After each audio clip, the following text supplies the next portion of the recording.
শুরু করছি রাতের গাজী গ্রুপ স্পোর্টস 24 সাথে আছি আমি কাজী সাবির। বিপিএল এর সূচি পরিবর্তনে অনুশীলনের সুযোগ বেড়েছে দলগুলোর। রোববার একাডেমি মাঠে ঘাম ঝরিয়েছে Chittagong Vikings, Dhaka Dynamites, Khulna Titans ও কুমিল্লা ভিক্টোরিয়ান্স। নতুন করে আসর শুরুর আগে শিরোপার দৌড়ে নিজ নিজ দলকেই এগিয়ে রাখছেন রবি বোপারা এবং মোশাররফ রুবেলরা।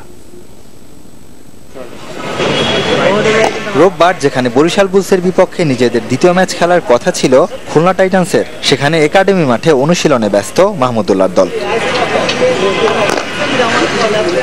শুধু খুলনা কেন, চিটাগং কিংস, ঢাকা ডায়নামাইটস, কুমিল্লা ভিক্টোরিয়ান্সও অনুশীলন সেরেছে এদিন। কারণটা জানা, বৃষ্টির হানায় এসেছে বিপিএল এর সূচিতে পরিবর্তন। ফ্র্যাঞ্চাইজি স্পন্সরদের দাবির মুখে আবারও নতুন করে শুরু হচ্ছে চতুর্থ আসর। ক্রিকেটারদের মাঝে মিশ্র প্রতিক্রিয়া। এখন আমাদের ব্যাক টু ব্যাক ম্যাচ, অনেক বেশি ম্যাচ অল্প সময়ের মধ্যে, কিভাবে রিকভারিটাকে বেশি করা যায়, কিভাবে ফোকাস করে পারফর্ম করা যায়, ওইদিকে আমাদেরকে মনোযোগ দিতে হবে। Nothing you can do. You can't stop the weather. প্রকৃতির উপর আপনার কোনো হাত নেই, তবে টুর্নামেন্ট আবার নতুন করে শুরু হচ্ছে ভেবে ভালো লাগছে, কেননা আমাদের আগ্রহের কেন্দ্রে শুধুই খেলা।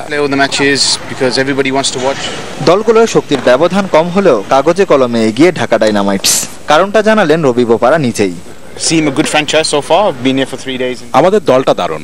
এখানে খালেদ মাহমুদের মতো অভিভাবক রয়েছেন, আছেন সাকিব আল হাসানের মতো অধিনায়ক। সব মিলিয়ে আমি স্বাচ্ছন্দ্য বোধ করছি।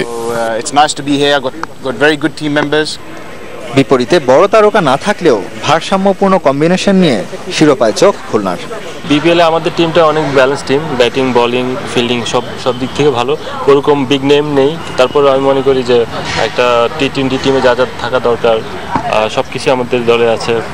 মঙ্গলবার আসরের প্রথম ম্যাচে কুমিল্লার প্রতিপক্ষ চিটাগং, আর সন্ধ্যায় খেলবে ঢাকা বরিশাল।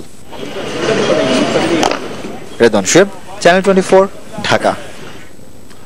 ক্রিকেটের সাম্প্রতিক সাফল্য ও বিসিবির বর্তমান কমিটির 3 বছর পূর্তিতে ভিন্নধর্মী এক আয়োজন করেছে ক্রিকেট বোর্ড। সোমবার জমকালো মেজবানে উপস্থিত থাকবেন ক্রিকেট সংশ্লিষ্ট সবাই। 6000 অতিথি থাকবেন এই আয়োজনে। সফলভাবে বিশ্ব টি-20, এশিয়া কাপ, যুব বিশ্বকাপ, বিপিএল আয়োজন আর মাঠে ক্রিকেটারদের পারফরমেন্স উদযাপনে এই আয়োজন। মেজবানের আগে পরিচালনা পরিষদের বৈঠক করবেন পরিচালকরা। বিসিবির প্রধান নির্বাহী নিজামুদ্দিন চৌধুরী জানান, বার্ষিক সাধারণ সভার তারিখ নির্ধারণ ও বিপিএল এর বিভিন্ন রুটিন অনুমোদন গুরুত্ব পাবে এই সভায়।